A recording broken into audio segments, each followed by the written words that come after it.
બધા મને ભૂલી જાય અને તમારી કીર્તિ વધી જાય. પંચ રુદ્ર મહાભાવો મોહ શાસ્ત્રાની કારય, એવું આપણા પુરાણો કહે છે. આ વલ્લભાચાર્યજી નથી કહેતા, પુરાણો કહે છે.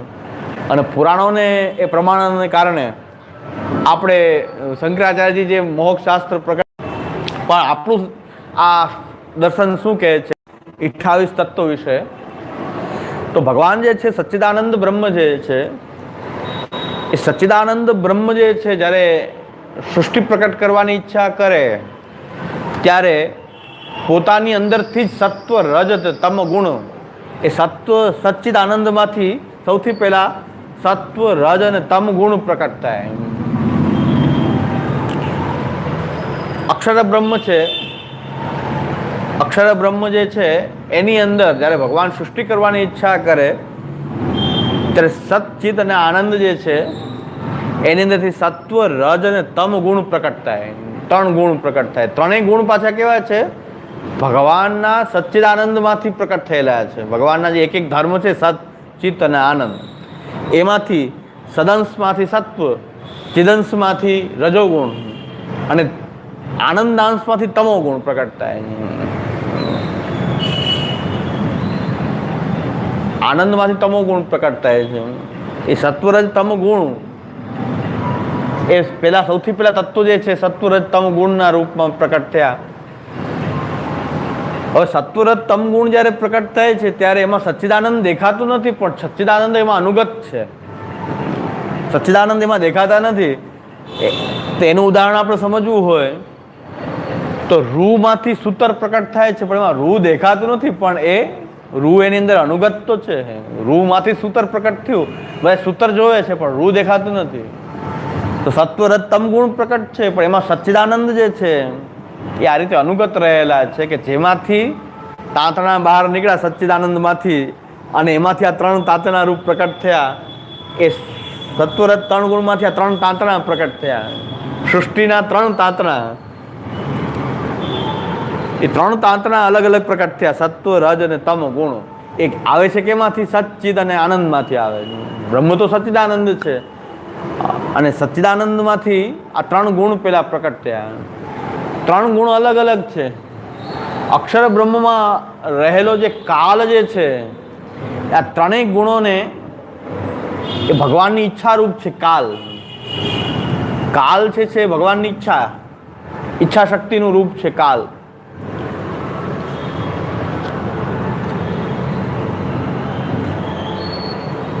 એટલે આપણે કહીએ દાર્શનિક પરિભાષામાં એમ કહીએ કે કોઈ વસ્તુને સત્ય તમે રિયાલિટી ક્યારે માનો કે જો દેશકાલમાં હોય, એ દેશકાલમાં ન હોય અનરિયલ. એમ જો કહો તો દેશકાળ રિયલ કે અનરિયલ? કોઈ વસ્તુ દેશ અને કાલમાં પ્રકટ થાય તો દેશ અને કાલમાં પ્રકટ થયેલી વસ્તુ જો વાસ્તવિક હોય અને દેશકાલની અંદર પ્રકટ ન થતી વસ્તુ જો વાસ્તવિક ન હોય તો દેશ અને કાલ ક્યાં છે એ બતાવવું પડે. કે કાલ ક્યાં, તો પછી એ ક્યાં રહે છે? તો જે વસ્તુ દેશકાલમાં પ્રકટ થતી હોય એને જ વાસ્તવિક માનવી, દેશકાલમાં પ્રકટ ન થતી હોય એને અવાસ્તવિક માનવી. તો પછી દેશકાલ પોતે ક્યાં રહે છે એ નક્કી, એનું પછી શું કરવું?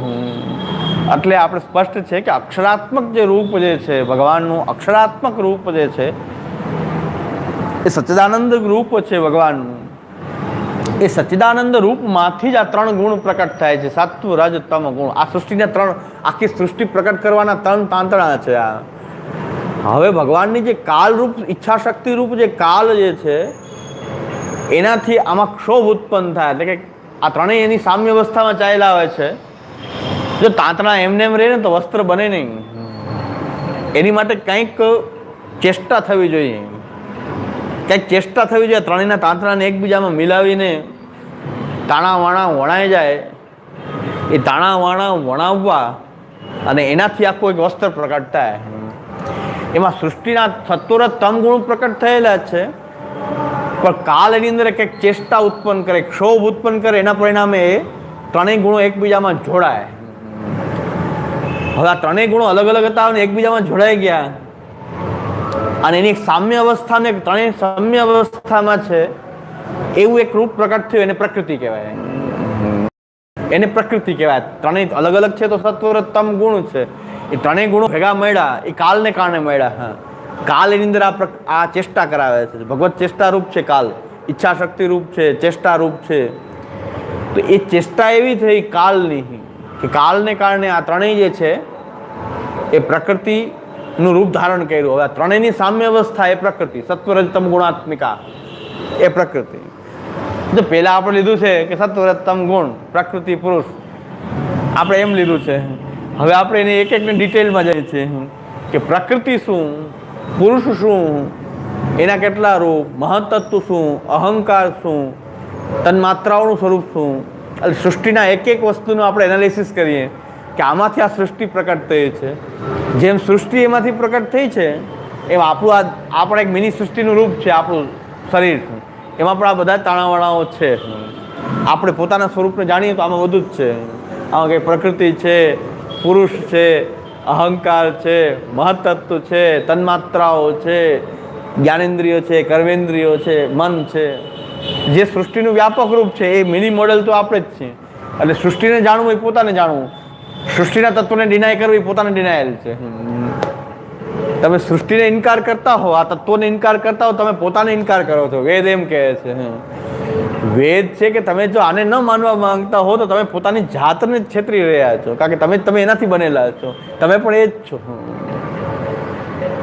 એટલે હવે સમજાય જાય કે વેદ શું કહેવા માંગે છે. તો શંકરાચાર્યનું શું થશે કે એ જો ડિનાય કરે છે કે આ વસ્તુનું, તો એનો મતલબ કે ડિનાયલ પોતાનું છે. હા, સેલ્ફ ડિનાયલ છે. તમે બ્રહ્મના રૂપને ડિનાયલ નથી કરતા, તમે પોતાના રૂપને તમે ડિનાયલ કરો છો.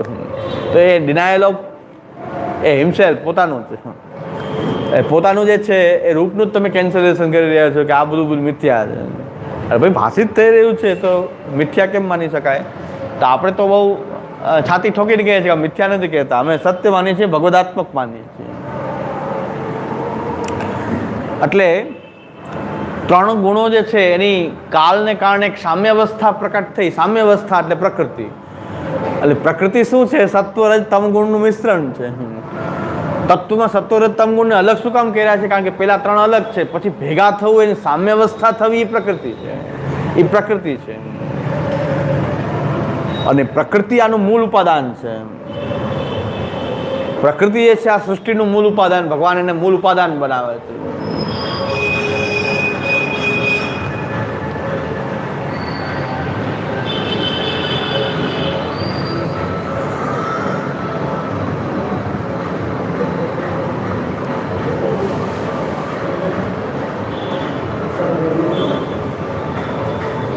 એટલે પ્રકૃતિ થઈ. સત્વરજતમ ગુણ. હવે સત્વગુણ શું છે એને આપણે સમજી લઈએ કે સત્વગુણ શું છે. તો સત્વગુણ જે છે પ્રકાશક છે. સત્વથી બધો પ્રકાશ થાય છે.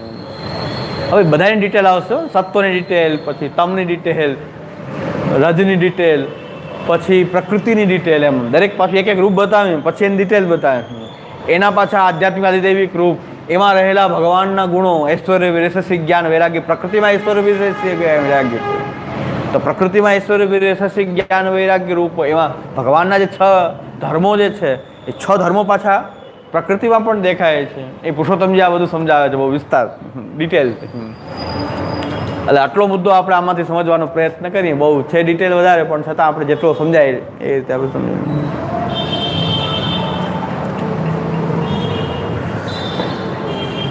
સત્વગુણ જે છે એ અનાવરક છે. સત્વથી હંમેશા પ્રકાશ થાય છે, આવરણ દૂર થાય. સત્વથી જ્ઞાન થાય. એટલે જ્ઞાનાશક્તિ રૂપ જે છે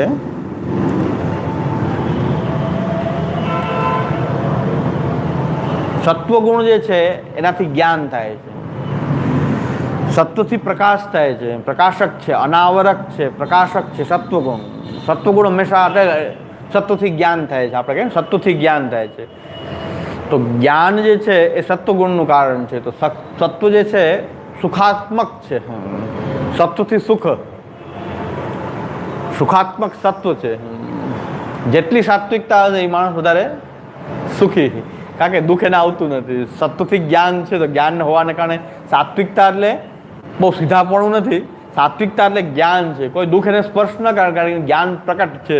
તો એને જે દુઃખથી લોકો રજોગુણવાળા તમોગુણવાળા જે દુઃખથી અભિભૂત થઈ જાય, સાત્વિક જે છે એ દુઃખોથી અભિભૂત થતો નથી, કારણ કે સુખાત્મક છે. સત્વગુણનો ઉદ્રેક છે વધારે છે, તો એનાથી સુખાત્મકતા છે. સુખાત્મક છે, પ્રકાશક છે, સર્વ વસ્તુનું પ્રકાશ કરે છે સત્વગુણ. તો સત્વગુણ એ છે. અને આ સત્વગુણ આપણી અંદર હોય એના કારણે દેહાદિની અંદર આપણી આસક્તિ થાય. આ દેહની અંદર આપણી આસક્તિ સત્વગુણને કારણે જ છે કે હું આ દેહ છું, એ હું છું. દેહમાં કંઈક આસક્તિ ઉત્પન્ન થાય છે, એ સત્વને કારણે થાય છે, કારણ કે પ્રકાશક છે. દેહનું પ્રકાશક કોણ? સત્વ. મેં દેહ ધારણ કર્યું, આત્માને જ્ઞાન થઈ રહ્યું છે કે મેં દેહ ધારણ કર્યું. સત્વનું ત્યાં સત્વનો રોલ છે કંઈક. એટલે અહીં પુરુષોત્તમજી બતાવે છે કે સત્વગુણ જે છે પ્રકાશક છે, અનાવરક છે, સુખાત્મક છે અને ઉપરાંત દેહાશક્તિનું જનક છે. આ દેહાશક્તિ સત્વગુણને કારણે પ્રકૃતિમાંથી આવે છે ને, તો દેહાશક્તિ જનક છે. આ સત્વગુણનું વર્ણન છે કે સત્વગુણ આને કહેવાય. રજોગુણ, રજોગુણ જે છે રાગાત્મક છે. સત્વને દેહાદિની આસક્તિ થાય છે, પણ વધારે પડતી એટેચમેન્ટ થવું એ રજોગુણનું કારણ છે. રાગ, આસક્તિજનક હોવું ખરાબ વાત નથી, પણ ઓલામાં રાગ ઉત્પન્ન થાય છે, રજોગુણનું કાર્ય છે. રાગાત્મક છે, ઓલું સુખાત્મક છે, આ રાગાત્મક છે.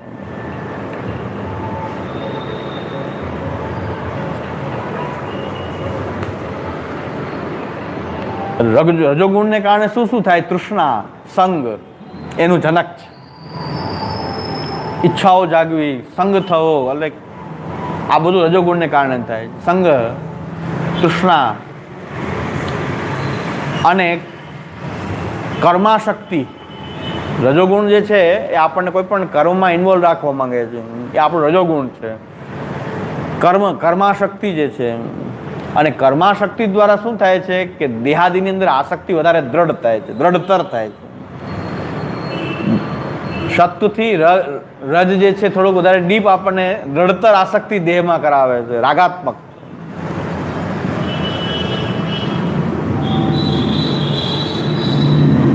એટલે આ લોભ વગેરે જે છે, એટલે કીધું છે કામ એશ, ક્રોધ એશ, રજોગુણ સમુદ્ભવ.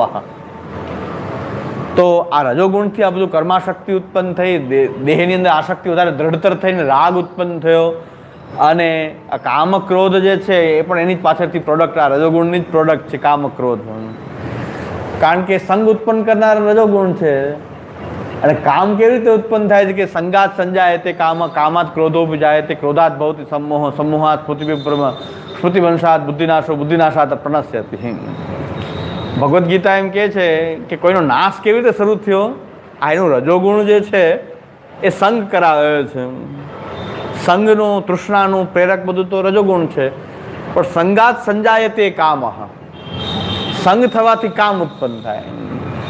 અને કામને કારણે ક્રોધ ઉત્પન્ન થાય. કામાત ક્રોધો વિજાયતે, ક્રોધાત ભવતિ સમોહ, અને ક્રોધથી પાછો મોહ ઉત્પન્ન થાય. એટલે આ બધું આખી એક સિરીઝ છે આખી. અને છેલ્લે આ જો આવાનું જ્ઞાન ન કરવામાં આવે ને રોકવામાં ન આવે તો શું થશે? છેલ્લે નાશ પણ આનાથી જ થાય. એને જો સારી રીતે એને કન્વર્ટ કરો તો એનાથી જેને કહેવાય એનાથી આપણો ઉદ્ધાર પણ થઈ શકે. આ તો એક ઇન્સ્ટ્રુમેન્ટ છે, પણ આનો નાશ કેમ થાય રજોગુણથી? તો એમાં બતાવ્યું છે કે સંગાત સંજાય તે કામ, કામાત ક્રોધો વિજાય તે, ક્રોધાત ભવતિ સમોહ, સમોહા સ્મૃતિ વિભ્રમ.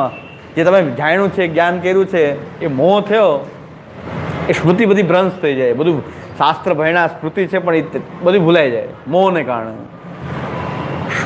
સ્મૃતિ ભ્રંશાત બુદ્ધિ નાશો. પછી સ્મૃતિ ભ્રંશ થઈ એટલે પછી તો બુદ્ધિનો નાશ થઈ ગયો. સારી ખરાબ વિચારવાની શક્તિ જ ના રહી, બુદ્ધિ નાશ થઈ. અને બુદ્ધિ નાશ થઈ સર્વનાશમાં શું વાર લાગે? બુદ્ધિ બગડવાથી નાશ તો પેલા બુદ્ધિ બધા ભગવાન કહે છે, રામાયણકાર પણ એમ કહે છે કે ભગવાન જેનો નાશ કરવા ઈચ્છે પેલાની બુદ્ધિ હરી લે છે. પેલાની બુદ્ધિ હરવાથી પછી બુદ્ધિ ખલાસ થઈ ગઈ તો પછી નાશ તો થવાનો સંભવ. એટલે બુદ્ધિ હરાઈ ગઈ છે, જેની આનો ઉપયોગ ન કરીએ, સારું ખરાબનો વિચાર ન કરે તો નાશ તો એનાથી થવાનો જ છે. તો સ્મૃતિ ભંસાત બુદ્ધિનાશો, બુદ્ધિનાશાત પ્રણાશ્ય. હમણાં જોવાની ખૂબી કેવી છે, સ્મૃતિ ભ્રંશ કેવો થઈ જાય છે મોહને કારણે. એનું એક ઉદાહરણ આપું, લેટેસ્ટ ઉદાહરણ આપું.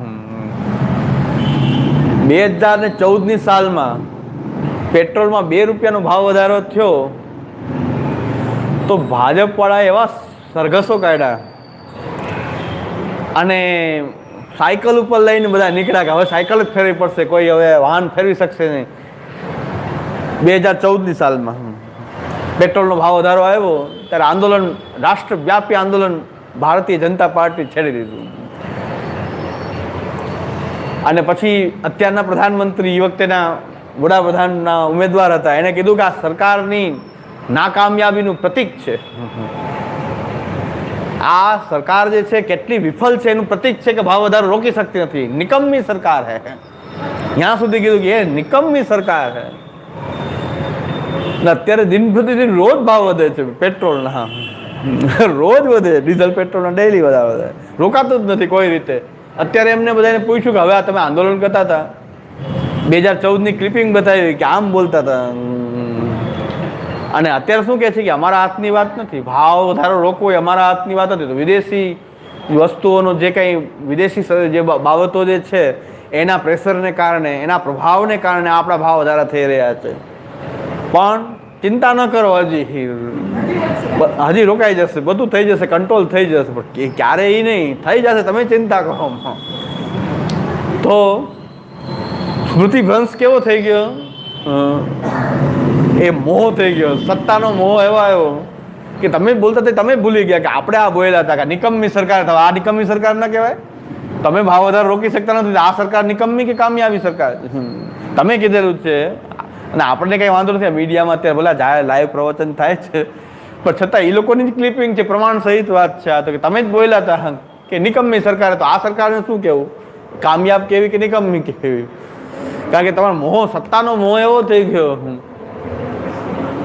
અને સરકારના હાથમાં છે ભાવ વધારો ઘટાડવો હોય, બિલકુલ હાથની વાત છે. એ કે અમારા હાથની વાત નથી, સાવ ખોટી વાત છે. એના ઉપર જે ટેક્સેશન છે એમાં ઘટાડો કરવો સરકારના હાથમાં છે. ટેક્સેશન જ વધારે છે, આંતરરાષ્ટ્રીય કિંમત કરતાં ટેક્સ વધારે છે, એક્સાઇઝ વગેરે. એ તો ઘટાડો કરી શકાય.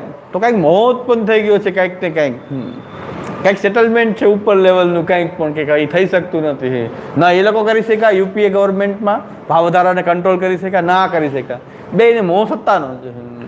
એટલે કે છે સંગાત સંજાયતે કામઃ, કામાત ક્રોધો વિજાયતે, ક્રોધાત ભવતિ सम्मोह, सम्मोहात् સ્મૃતિ વિભ્રમ. તમે ભૂલી ગયા કે આમ તમે બોલ્યા જ ભૂલાઈ ગયું. તમે જ બોલ્યા છો કે નિકમ્મી સરકાર, જો ભાવ વધારો રોકી શકતી ન હોય તો સરકાર કામની જ નથી. તો તમે જ થઈ ગયા ને, તો હવે શું થઈ ગયું? પણ સ્મૃતિ ભૂલાઈ ગઈ. આ તો અત્યારે આપણા મીડિયાવાળા જે છે હજી નિષ્પક્ષ છે એટલે સારું છે કે બે વસ્તુ બતાવે. આ તો મેં સમાચારમાં જ જોયું, આજ તકવાળાએ બે બતાવ્યું, 2014નો ઇન્ટરવ્યુ, અત્યારનો 2018નો. એને વ્યક્તિ શું બોલી રહ્યા છે કે અત્યાર સુધી આમ બોલતા હતા, અત્યારે આમ બોલે. એટલે લોકોએ હવે સમજવું જોઈએ કે હા, હકીકતમાં બધા જ સરખા છે, કોઈની વખાણ કરવા જેવું નથી. આપણે એમ થાય કે આ 5 વર્ષ આપણે કોઈકની થાકીએ ને આપણે એમ થાય કે આનાથી ઉદ્ધાર થશે, આપણે એના પલ્લામાં જાય, પણ છે તો બધું એ નહીં. લોકોની આપણી દશા તો ત્યાં ને ત્યાં જ છે. આપણે એમ થાય કે આ ફેરફાર, કાંઈ આશા હવે રહી નથી. હવે આશા કાંઈ રહી નથી આ લોકો પાસેથી, રાજકારણ પાસેથી હવે કાંઈ અપેક્ષા નથી. લોકોની અંદર જાગૃતિ આવે તો જ થઈ શકે, પણ એના સિવાય કોઈ રસ્તો છે નહીં. પણ સ્મૃતિ મોહ ઉત્પન્ન થઈ ગયો ને, સ્મૃતિ ભૂલાઈ જાય. પહેલાના જે રાજકારણીઓ હતા એને આવું મોહ નહોતો સત્તાનો, એટલે પોતાના આદર્શો ઉપર સ્થિર રહી શકતા હતા. પહેલાના જ રાજકારણીઓ એ પણ રાજકારણમાં હતા, એ પણ સત્તામાં હતા, પણ એને મોહ નહોતો થયો એટલો બધો સત્તાનો કે આ સત્તા વિના ચાલશે જ નહીં, એવો મોહ નહોતો. એ બે સરખું હતું એની માટે, સત્તા હોય કે ન હોય, તો એના આદર્શોને ટકાવી રાખતા હતા. મોરારજી દેસાઈને કીધું કે સવારે તમારી સરકાર પડી જશે, કે સવારે પડશે ને કોઈ ચિંતાની વાત નથી, હું કોઈને મનાવવા નહીં જાઉં, હું કોઈ સેટલમેન્ટ કરવા નહીં જાઉં, જો જેને મારા પક્ષે રહેવું હશે રહેશે, જવું હશે જશે, મારો 10 વાગ્યાનો સુવાનો ટાઈમ છે, હું સૂઈ જાઉં. તો આવા વ્યક્તિ પણ વડાપ્રધાન હતા મોરારજી દેસાઈ, કે કાલે તમારી સરકાર જાય છે, કાંઈક સેટલમેન્ટ, કાંઈ ચિંતાની વાત નથી. સત્તા હોય કે ના હોય, સત્તા માટે કાંઈ આદર્શો સાથે સમાધાન નહીં થાય. જેને અમારી સાથે રહેવું હોય અમારી સાથે રહે, જવું હોય જાય. અત્યારનું રાજકારણ આવું નથી કે આ સ્થિતિએ તો ગમે એમ જોડ તોડ ગમે એમ બેસાડવાનું પૂરેપૂરું હોર્સ ટ્રેડિંગ જેને કહેવાય, એ ખરીદ ફરોખ એકદમ પૂર બહારમાં ખીલી હોય કે કાલે સરકાર જવાની હોય ને આજે કોઈ 10 વાગે સૂઈ જાય તો મારા સુવાના ટાઈમમાં ફેરફાર ન થાય, મારી દિનચર્યામાં ફેરફાર ન થાય, મારો અત્યારે સુવાનો ટાઈમ છે, પત્રકારોને કીધું કાલે જે થવાનું છે એ એ સંસદમાં થશે, સરકાર જશે તો કરે બેસ, એમાં અમને કંઈ ફરક ન પડે. તો આવા રાજકારણીઓને સત્તાનો મોહ નહોતો, સત્તા ભોગવતા હતા પણ એટેચમેન્ટ એવું નહોતું કે એના વગર ચાલશે જ નહીં.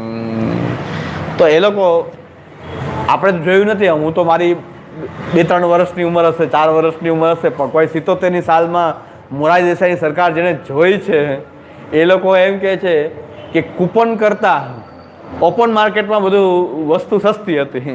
સૌથી અત્યાર સુધી મોંઘવારી પર કંટ્રોલ એ મોરારજી દેસાઈની સરકારે ક્યારેય થઈ શક્યો નથી ભારતના ઇતિહાસમાં. કૂપન કરતાં બહાર ઓપન માર્કેટમાં ખાંડ વગેરે સસ્તી મળતી હોય, કૂપન કરતાં ઓપન માર્કેટ સસ્તું. એ એક જ વ્યક્તિ અત્યાર સુધી એટલી મોંઘવારી પર જો કંટ્રોલ કરી શક્યા હોય અને આ સામાન્ય લોકોની હિતનો વિચાર કરનારી સરકાર હોય તો આવી સરકાર શ્રેષ્ઠતમ સરકાર એ મોરારજી દેસાઈની ગણી શકાય. કે જે કારણ કે એ તો હકીકત છે કે કૂપન કરતાં બહાર ઓપન માર્કેટ સસ્તું. કારણ કે એ લોકો કરપ્ટ નહોતા, એ લોકો પ્રજાનો વિચાર કરતા હતા, પ્રજાના સેવક માનતા હતા પોતાને. અત્યારે બોલવાનું અલગ, કરવાનું અલગ, પણ એટલો ફેર થઈ ગયો 1977ની સાલ અને આજે આ 2018માં આટલો ફરક છે. હવે આગળ શું થાય ભગવાન જાણે, હજી તો 25-30 વર્ષ પછી શું થશે તો કાંઈ ખબર ન કહી શકાય. પણ રાજકારણમાં પણ આટલી નૈતિકતા, આટલા આદર્શો એ રાજકારણમાં પણ હતા. એમ કે રાજકીય વ્યક્તિનું સન્માન હતું, લોકોને સન્માનની દૃષ્ટિથી જોતા હતા. તો એ ભારતના આર્થિક અને એ વખતના નાણામંત્રી આપણા ગુજરાતના હતા H.M. પટેલ. મોરારજી દેસાઈ સરકારના નાણામંત્રી આપણા ગુજરાતના H.M. પટેલ, એણે જે રીતે અર્થતંત્રને પાટા ઉપર લાવ્યું છે એવું હજી સુધી આટલી મોંઘવારી ઉપર કોઈ કંટ્રોલ થયો નથી. પૈસાદાર થતા જાય છે, ગરીબો ગરીબ થતા જાય છે, મધ્યમ વર્ગ બેની વચ્ચે પીસાતો જાય છે. ને આ લોકો 5 વર્ષે નવી નવી વાતો કરે, અચ્છે દિન આએંગે ને ફલાણે દિન આએંગે. પણ એટલો મોહ, સત્તાનો મોહ છે કે એનાથી બુદ્ધિ ભ્રષ્ટ થઈ ગઈ છે. અને શાસ્ત્રમાં કીધું છે કે રાજ્યાંતે નરકમ ધ્રુવમ, રાજ્ય તમે ભોગવી લ્યો પછી તો નરક જ છે. રાજ્યાંતે નરકમ ધ્રુવમ, રાજ્ય ભોગવનારને છેલ્લે નરક પ્રાપ્તિ થાય છે. બધા રાજાઓને નહીં, પણ જે લોકો આ રીતે પ્રજા સાથે ખિલવાડ કરી અને બધાનું શોષણ કરીને રાજ જ કરે છે, અંતે તો નરક છે. રાજ્યાંતે નરકમ ધ્રુવમ, ધ્રુવ કીધું છે, નિત્ય નરક છે. પછી તો રાજ્ય ભોગવી લ્યો અત્યારે, પછી તો ધ્રુવમ નિશ્ચિત નરક છે, નિત્ય નરક છે. એટલે અત્યારે એમ લાગે બહુ મજા કરી રહ્યા છે, પણ રાજ્યાંતે નરકમ ધ્રુવમ. આ શોષણખોરો, જે રાજકીય શોષણખોરો જે છે એની ગતિ શાસ્ત્રમાં આ બતાવી. એટલે રજોગુણ જે છે રાગ પ્રેરક છે, મૂળ રજોગુણ પ્રધાન છે. રજોગુણ રાગ પ્રેરક છે, રાગાત્મક છે. તૃષ્ણા, સંગ બધું રજોગુણને કારણે થાય. સંગથી પછી આગળ જતા કામ, ક્રોધ, લોભ એ પણ પ્રકટ થાય, એનાથી નાશ પણ થાય. તો રજોગુણને કંટ્રોલમાં રાખવું આવશ્યક છે. તો રજોગુણનું આ બધું કાર્ય છે. લોભ વગેરે પ્રવૃત્તિ અંતતઃ રજોગુણને કારણે, મૂળ એનું બેઝિક તો રજોગુણ છે કે આમાંથી આ બધું પ્રકટ થયું છે. રાગ, તૃષ્ણા, સંગ, કર્માશક્તિ, અને એના કારણે આ દેહની આસક્તિ દ્રઢતર, આ દેહમાં આપણી આસક્તિ દ્રઢ હતી ને, સત્વને કારણે ત્યારે આસક્તિ હતી, દ્રઢ હતી, એ હવે દ્રઢતર બનાવે છે રજોગુણ. આપણે એમ થાય કે દેહ નહીં હોય તો આપણે હશું જ નહીં, એવી દ્રઢતર આસક્તિ રજોગુણને કારણે આપણે દેહમાં છે કે હવે દેહ વગર આપણું અસ્તિત્વ શક્ય નથી. એનાથી આગળ જઈને હજી ઇન્ટેન્સિટીમાં જઈએ તો તમોગુણ. હજી તમોગુણ જે છે એ તમોગુણ જે છે ઓલું પ્રકાશક છે, અનાવરક છે. એનાથી સાવ સત્વથી સંપૂર્ણ વિરોધી હોય તો તમ. રજોગુણ વચ્ચે ફ્લક્ચ્યુએશન કરનાર છે. સત્વથી એકદમ ઓપોઝિટ હોય તો તમ. એ તમ જે છે આવરણ શક્તિ રૂપ, આવરણ શક્તિને કારણે પ્રકટ થાય છે. રજોગુણ આવરણ શક્તિને કારણે પ્રકટ થાય છે. આવરણ, ઢાંકવું, સાચું સ્વરૂપ પ્રકટ ન થવા દે, બધી વસ્તુને ઢાંકે, એ આવરણ કરે છે, એ તમોગુણ છે. અને દેહની અંદર તમોગુણને કારણે મોહ ઉત્પન્ન થાય છે. રજોગુણથી સંગ થયો, કામ, ક્રોધ, અને મોહ જે છે એ પાછું તમોગુણને કારણે મોહ પ્રકટ થાય. અજ્ઞાનનું કારણ મોહ.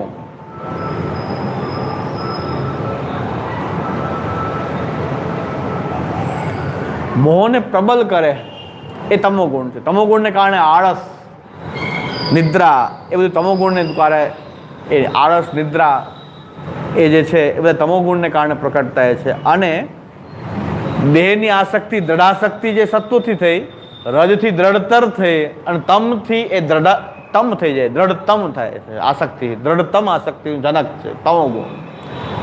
એકદમ દ્રઢ તમોગુણાત્મક એ છે, એ દેહની આસક્તિ જે છે એમાં દ્રઢતમ થઈ જાય. એટલે પ્રકાશ ન થવો કોઈ વસ્તુનો, પ્રવૃત્તિ ન થવી, એ બધું તમોગુણને કારણે અપ્રવૃત્તિ થઈ જાય, જળ જેવું થઈ જાય તમોગુણ જે છે. જેટલી નિદ્રા, જેટલું આલસ, જેની અંદર વધારે હશે એ તમોગુણી વ્યક્તિ છે. તમોગુણની પ્રધાનતા.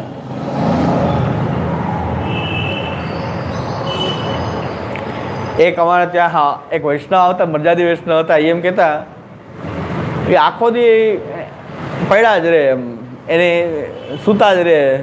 એ કે મારા બાપુજી એમ કહેતા એ કે જો ઠંડા પાણીનો રેલો આવે ને તારી નીચે, તો ઠંડા પાણીનો રેલો આવે ને તો તને કાંઈ વાંધો ના, ગરમ પાણી રેલો આવે ને તો જ ઉઠે. એવું તમોગુણ પ્રબલ છે. એ પોતે એમ કહેતા કે મારા બાપુજી એમ કહેતા કે ગરમ પાણીનો જો રેલો આવે ને તો ઉઠે, બાકી ઠંડુ પાણી સહન કરી જાય, પડ્યા છે, કંઈ નુકસાનકારક નથી, પણ તમે જો બળે ને તો ઊભા થાય. એટલું તમોગુણી પણ, એટલે કે આળસ, નિદ્રા એ છે અપ્રવૃત્તિ, પ્રવૃત્તિની ઈચ્છા ન થવી, એ આપણું તમોગુણની પ્રધાનતા. તમોગુણ જે છે અપ્રકાશક છે. દેહાશક્તિ શું કરે છે? એ દ્રઢતમ બનાવે છે. દ્રઢતમ એકદમ દેહની અંદર આપણી આસક્તિ કે દેહ સિવાય હું કંઈ છું જ નહીં, આત્માનું કંઈ ભાન જ ન હોય. એ તમોગુણી વ્યક્તિ હોય એને ખાલી દેહ એ જ સર્વસ્તુ છે, દેહના ભોગો જ સર્વસ્તુ છે, દેહનું સુખ જ સર્વસ્તુ છે.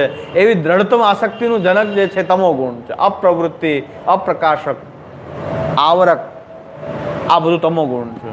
આ ત્રણ પ્રકારના ગુણ છે, સત્વ, રજ, તમોગુણ.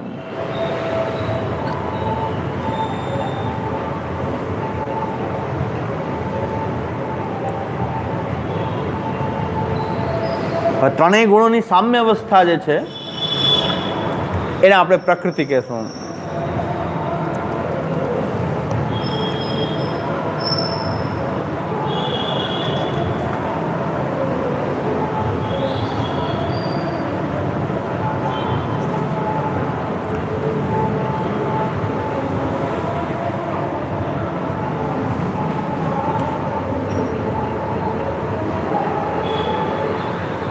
પ્રકૃતિ જે છે સત્વ, રજ, તમ ગુણથી બનેલી છે, અને ત્રણેયની પાછી સામ્ય અવસ્થા જ પ્રકૃતિ છે. ધર્મ, ધર્મી, ભાવાપન્ન છે. ત્રણેય પ્રકારથી ધર્મી કહેવાશે ભેગી. સામ્ય અવસ્થા ધર્મી થઈ ગઈ, એના ધર્મ થઈ ગયા સત્વ, રજ, તમ ગુણ, તો ધર્મ, ધર્મી, ભાવાપન્ન થઈ ગઈ છે.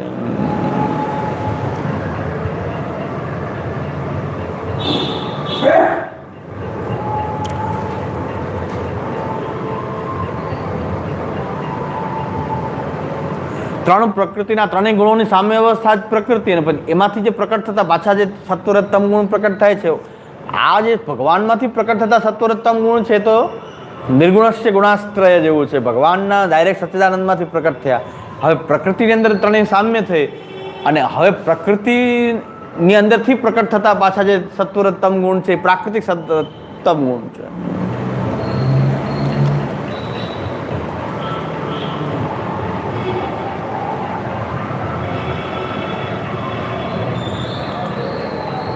અને પ્રકૃતિ જે છે એ ઉપાદાન છે. જળ પ્રકૃતિ, આ જળ જગત છે એ જળ જગતનું ઉપાદાન કારણ જે છે એ પ્રકૃતિ ગણાય છે. ભગવાનનું આ રૂપ, પ્રકૃતિનું રૂપ એવું છે કે આ જળ જગત સદંશભૂત છે. આ સચ્ચિદાનંદ છે ને બ્રહ્મ, એમાં સદંશભૂત જે છે એ પ્રકૃતિ છે.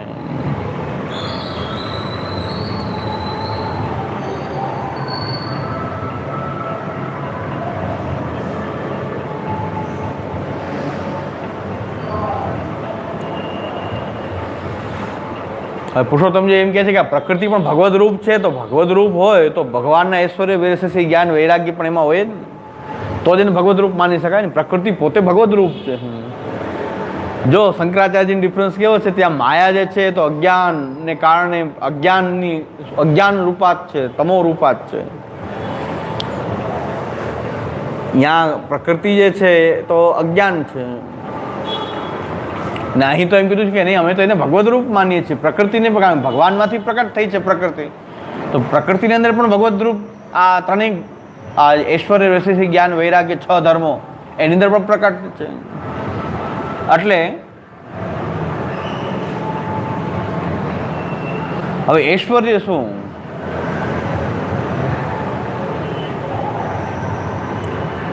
ભગવદ રૂપ હોવું એનું ઐશ્વર્ય છે, કારણ કે ભગવાનનું રૂપ છે, આ કોઈ મિથ્યા રૂપ નથી પ્રકૃતિ, પણ ભગવદ રૂપ જે છે એનું ઐશ્વર્ય છે.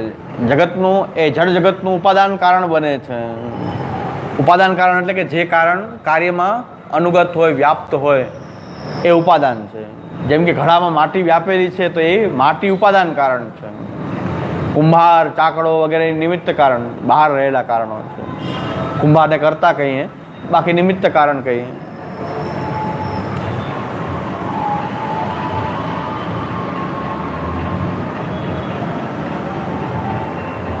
હવે પ્રકૃતિ જે છે કાલમાં પ્રકટ નથી થતી, પણ કાલની સાથે પ્રકટ થાય છે. પ્રકૃતિ જે છે એ કાલની અંદર પ્રકટ થતી વસ્તુ નથી, પણ કાલની સાથે પ્રકટ થાય છે. કાલની જેટલી જ એની વેલ્યુ છે. ટૂંકમાં કાલ જેમ ભગવાનનું એક રૂપ છે, એમ પ્રકૃતિ જે છે એ કોઈ કાલની અંદર પ્રકટ નથી થતી, કાલાતીત છે. ઓમ પ્રકૃતિ કે કાલની સાથે પ્રકટ થઈ રહી છે, પણ એ કાલમાં જ પ્રકૃતિ પ્રકટ થતી નથી. એટલે કાલ જે છે કાલની સાથે એ પણ એનો વીર્ય ગુણ બતાવ્યો છે કે ભાઈ કાલમાં બધાનો ઉપર કંટ્રોલ કરવાવાળો કાલ છે, પણ પ્રકૃતિ જે છે એ કાલની સાથે જ છે, સિમિલર છે. એ એનું વીર્ય ગુણ છે, ઐશ્વર્ય, વીર્ય.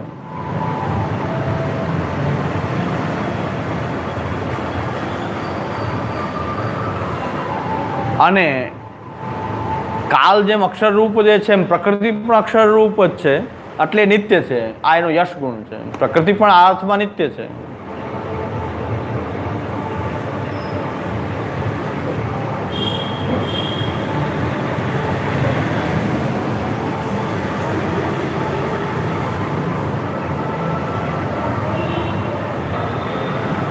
પછી પ્રકૃતિ જે છે એ સદસદાત્મક છે, સદ અને અસદ આત્મક છે. એટલે કે કારણાત્મક પણ છે અને કાર્યરૂપ પણ છે. પ્રકૃતિ એક મૂળ પ્રકૃતિ અને એમાંથી પ્રકટ થતી કાર્યરૂપ પ્રકૃતિ, એટલે કાર્યકારણ રૂપ પણ છે. આ એનું બતાવ્યું છે કે આ ભગવત સદસ્ય એનો શ્રી ગુણ છે. શ્રી જે છે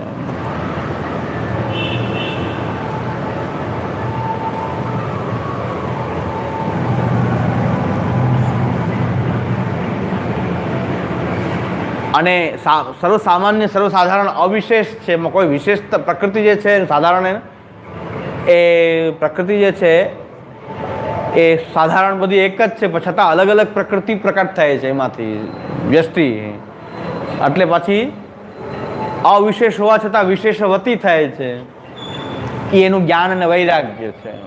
એટલે 6 ગુણ પ્રકૃતિમાં આ રીતે રહેલા.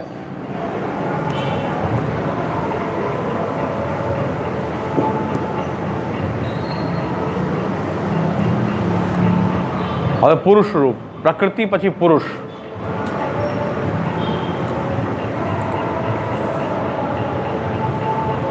પુરુષ એટલે આત્મા. પુરુષ એટલે આત્મા પણ થાય, અક્ષર બ્રહ્મ પણ થાય. આ વ્યષ્ટિ આત્માઓ બધી આમાંથી પ્રકટ થાય, એની એક મૂળ આત્મા રૂપ પણ છે, એનું પુરુષ રૂપ છે. એટલે સદંશમાંથી પ્રકૃતિ, ચિદંશમાંથી પુરુષ રૂપ પ્રકટ થાય.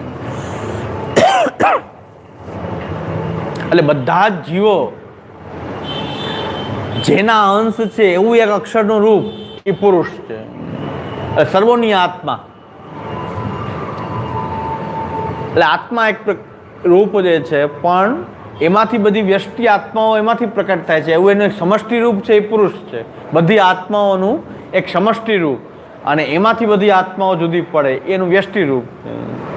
સમષ્ટિ વ્યષ્ટિ ભેદથી પુરુષ છે એ પણ આ રીતે સમજી શકાય. આપણી અંદર એ આત્મા છે એ પણ એને પુરુષ કીધો છે.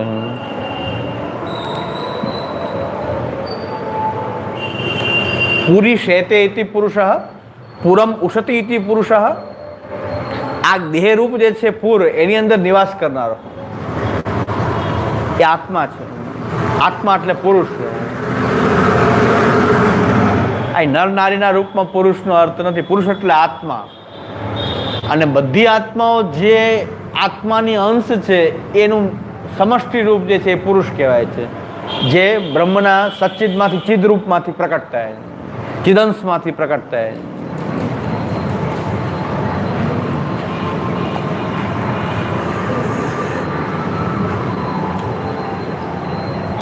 સર્વની અંદર વ્યાપ્તિ રહે એને પણ આત્મા કહેવાય.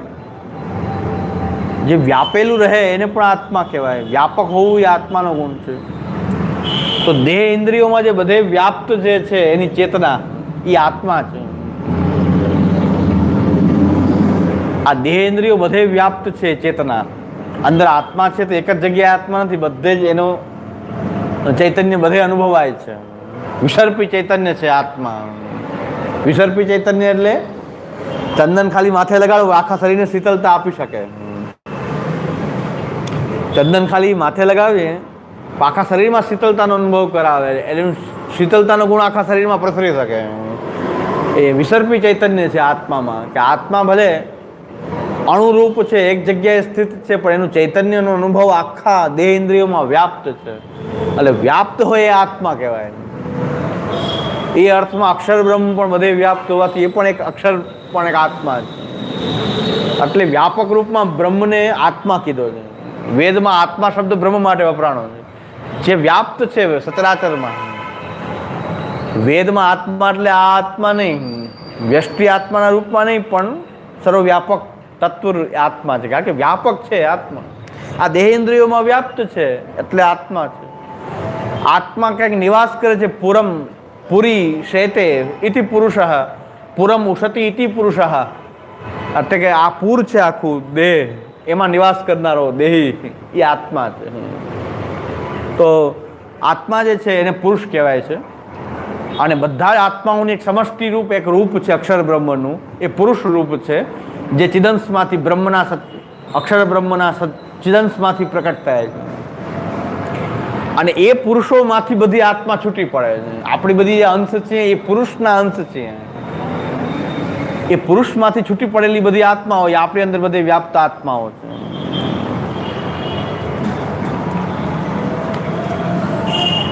કોઈને કાંઈ ન સમજાય તો પૂછી લેજો. મને જેટલું સમજાવવાનો આપણે સમજાય જાય એવી રીતે એની આપણે રજૂઆત કરીએ, છતાં પણ ન સમજાય પૂછી લેવું.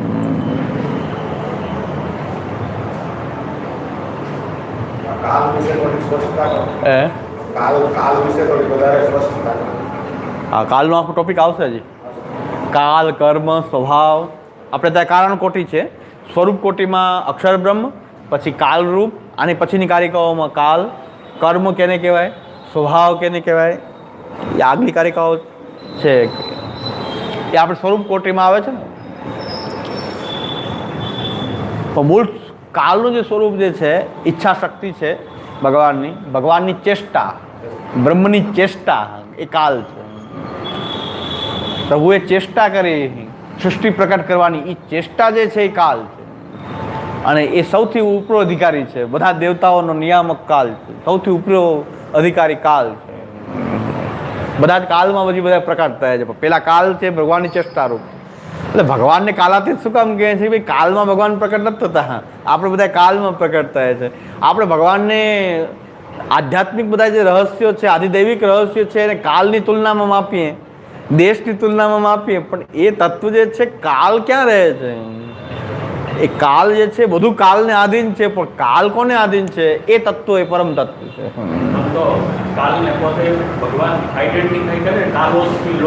હા, એટલા મારું એક રૂપ બધાયું છે. ભગવાનને દરેકની ભગવદાત્મકતા બતાવવા માટે ભગવાન એમ કે કાલ હું છું. હકીકતમાં 28 તત્વો પણ એ જ છે, કાલ પણ એ છે, કર્મ પણ એ છે. મૂળ અક્ષર અને અક્ષરમાંથી કાલ પ્રકટ થયો છે. એટલે ભગવાન શું કામ એમ કહે છે કે હું છું કાલોસ્મી? કાલોસ્મી એટલા માટે કહે છે ભગવાન કે એ મારું એક રૂપ છે. પણ કાલ એ જ હું એમ નથી, પણ કાલ એનું રૂપ છે, ભગવાનનું રૂપ છે. પણ કાલ જ હું છું તો કાલ સિવાય ભગવાન કાંઈ નથી એવું ન અર્થ કરી શકાય. પણ દરેક વસ્તુને ભગવાન એમ કહે છે, આઈડેન્ટિફાય એમ કરે છે કે બધું જ મારા રૂપ છે, ભગવદાત્મક છે, મારી ચેષ્ટા છે કાલ. ભગવાનની ચેષ્ટા છે. ચેષ્ટા કઈ કે સત્વરતમ ગુણ ભગવાને પોતાની અંદરથી પ્રકટ કર્યા. જ્યાં સુધી ચેષ્ટા ન કરી સૃષ્ટિની ત્યાં સુધી એ ત્રણેય તાણાવાણા ભેગા ન થયા. કાલ એમાં ક્ષોભ ઉત્પન્ન કરે. ક્ષોભ ઉત્પન્ન કરે એટલે ત્રણેય એમાં જોડાઈ ગયા. જોડાઈ ગયા એટલે પ્રકૃતિ બની ગઈ અને પ્રકૃતિ આ ઉપાદાન બની ગઈ, જળ જગતની ઉપાદાન બની ગઈ. એટલે પ્રકૃતિ થઈ ગઈ, પુરુષ થયું. પુરુષ જે છે એ પણ ભગવાન કે છે પુરુષ મારું રૂપ છે. અક્ષરનું એક રૂપ, પુરુષ રૂપ ભગવાન ધારણ કરે. પુરુષ એને કહેવાય કે જે સર્વવ્યાપક આત્માઓની એક સમષ્ટિ છે. એમાંથી બધી જ આત્મા પ્રકટ થવાની. ભગવાનનો ચિદંશ છે. એ ચિદંશમાંથી પ્રકટ થતું આ પુરુષ રૂપ છે. આ પુરુષ રૂપ જે છે આ પુરુષના અહીં કારણ કોટીમાં ગણ્યું છે. કાલને કારણ કોટીમાં નથી ગણ્યું, સ્વરૂપ કોટીમાં ગણ્યું. પુરુષ જે છે એને આપણે ત્યાં કારણ કોટીમાં આવ્યું છે, ઓલું સ્વરૂપ કોટીમાં આવ્યું છે. ભગવાનનું સ્વરૂપ જો આ કે ને કાલોસ્મી આ કીધું ને, તો ત્યાં સ્વરૂપ છે. સ્વરૂપ શું કામ કે સર્વસાધારણ, કોઈને પ્રકટ કરવા માટેનું એક વિશેષ રૂપ હોય તો એ કારણ રૂપ થઈ જાય. અને સર્વસાધારણ જે છે એ સર્વસાધારણ જે છે, કાલ આપણી અંદર કંઈ પ્રકટ નથી થયો સર્વસાધારણ રૂપમાં, આપણે કાલમાં પ્રકટ થયા છીએ. કાલ જે છે આપણી અંદર, આપણે બધા કાલમાં પ્રકટ થયા છીએ. પણ કાલ જે છે એને સર્વસાધારણ માનેલો છે, કોઈ એક વિશેષ રૂપ નથી કે કાલને પ્રકટ કરવા માટે કાલનું એક વિશેષ રૂપ પ્રકટ થયું એવું ક્યાંય આવતું. કાલ સર્વસાધારણ છે, કર્મ સાધારણ છે.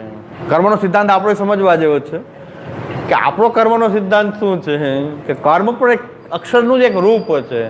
અને આપણે જે કર્મ કરીએ છીએ એનાથી જે મૂળ કર્મ જે છે એને આપણે ધર્મ અધર્મના રૂપમાં, સારા ખરાબના રૂપમાં આપણે એને ઉદ્ગત કરીએ છીએ, પ્રકટ કરીએ છીએ.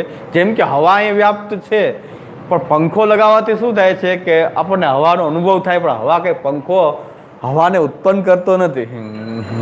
એ સાધારણ રીતે જે હવા રહેલી છે એને એક જગ્યાએ આપણને અનુભવ કરાવે છે. એમ આપણા જે કર્મ છે એ મૂળ જે સર્વસાધારણ જે કર્મરૂપ અક્ષર બ્રહ્મ જે છે એમાંથી આપણે આપણા કંઈક કર્મ કરીને, કંઈક સારા ખરાબ કર્મ કરીને આપણે એને એક પંખાની હવા ફેંકીએ છીએ, બીજું કાંઈ નહીં. પંખાથી આપણે કર્મ, આપણું કર્મ પંખા જેવું છે કે એ પંખા ચલાવ્યો, આપણે આપણું કર્મ ચલાવ્યું એટલે હવા આવી ન આવી વગેરે ઉત્પત્તિ. પણ હવા તો છે તો આવે. શૂન્યાવકાશ આ વેક્યુમ હોય ને તો હવા જો ન હોય તો પંખા ચલાવો તો કાંઈ ન થાય. પણ હવાનું એક સાધારણ રૂપ છે. એટલે આપણે જે કર્મ કરીને પ્રકટ કરી રહ્યા છીએ, કર્મ આપણે માનીએ છીએ કે મેં કર્મ કર્યું એટલે કર્મને મેં બનાવ્યું. કર્મ બનતું નથી, કર્મ તો એનું જ રૂપ છે. પછી કાલ જે એનું રૂપ છે ને એમ કર્મ પણ એનું રૂપ છે. અક્ષરનું જ એક રૂપાંતર છે કર્મ.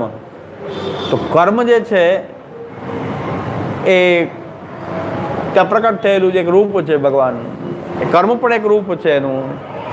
ભગવાન તો બધાને એમ કે આ મારું રૂપ છે. ઘણા થાય પછી કોઈ કૂપમંડુક થઈ જાય તો કાલ જ ભગવાનનું રૂપ છે, કાલને ભજો.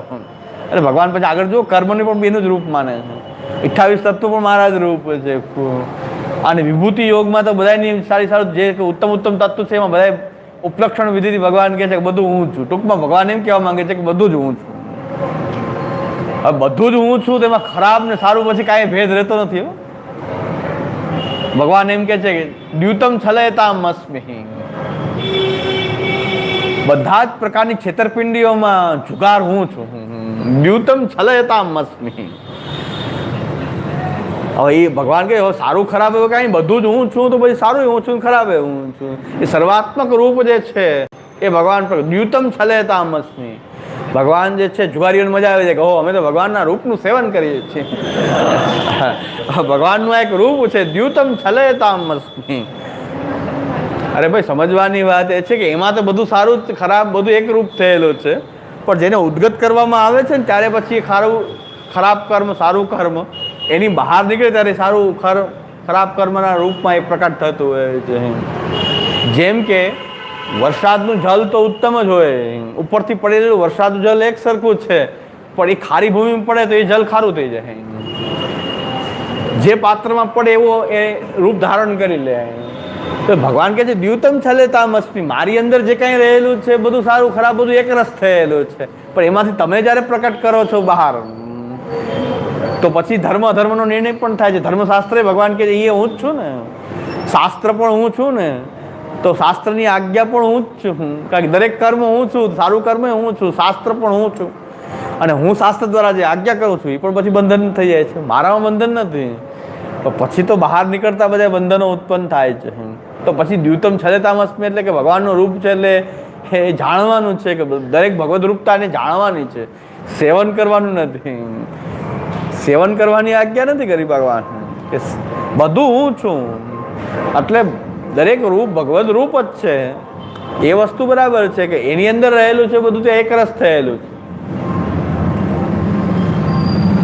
સારું જલ, ખરાબ જલ એ બધા વૃષ્ટિમાં કાંઈ ભેદ જ નથી. પણ એ બહાર આવ્યા પછી જે પાત્રમાં પડતા પડતા પછી એનો નિર્ણય થશે કે દરેક વસ્તુ, દારૂનું પાત્ર ભર્યું એમાં વરસાદ પડે તો પછી વરસાદનું જલ તો સારું હતું, પણ દારૂના પાત્રમાં દારૂ ભરેલું મોટું પાત્ર છે ને એમાં વરસાદ પડે તો દારૂ રૂપ થઈ જાય. એમ ભગવાનમાં તો જુગાર પણ ભગવદ રૂપ છે, વિભૂતિ છે. પણ જુગારને જ્યારે તમે રમો છો ને ત્યારે પછી હે ધર્માધર્મની એ કર્મ પ્રકટ થયું.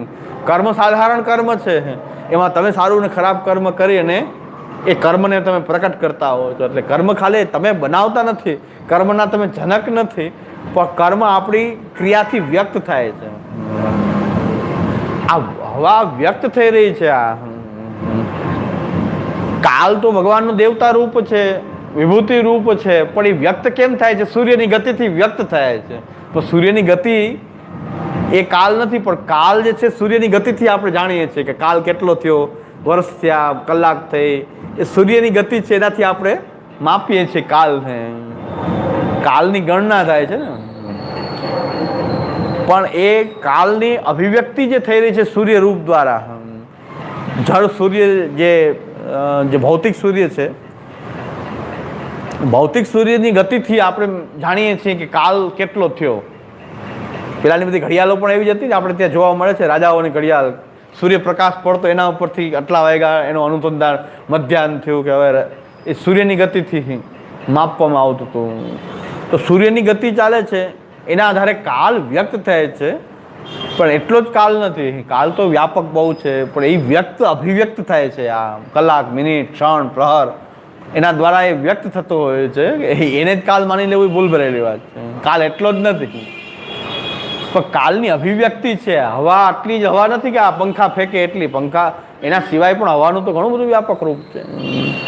એમ કાલની અભિવ્યક્તિ સૂર્ય ગતિથી આપણે માપતા હોઈએ છીએ, પણ કાલ કાંઈ સૂર્ય ગતિએ જ કાલ ન કહી શકાય. કાલ તો અક્ષરાત્મક ભગવાન કે છે મારું રૂપ છે, એક મારી વિભૂતિ છે કાલ.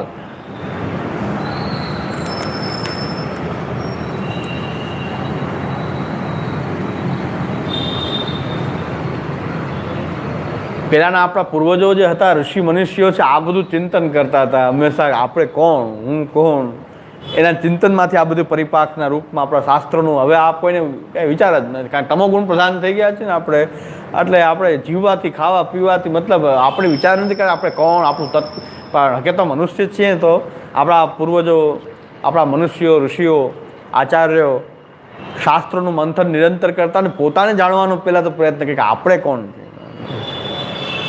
આ એક એની સમષ્ટિને જાણીએ, આખી સમષ્ટિને જાણીએ આપણે, તો આપણી અંદર રહેલી પણ આ જ વસ્તુ વ્યષ્ટિના રૂપમાં આપણી અંદર રહેલી છે. 28 તત્વના આપણે બનેલા છીએ.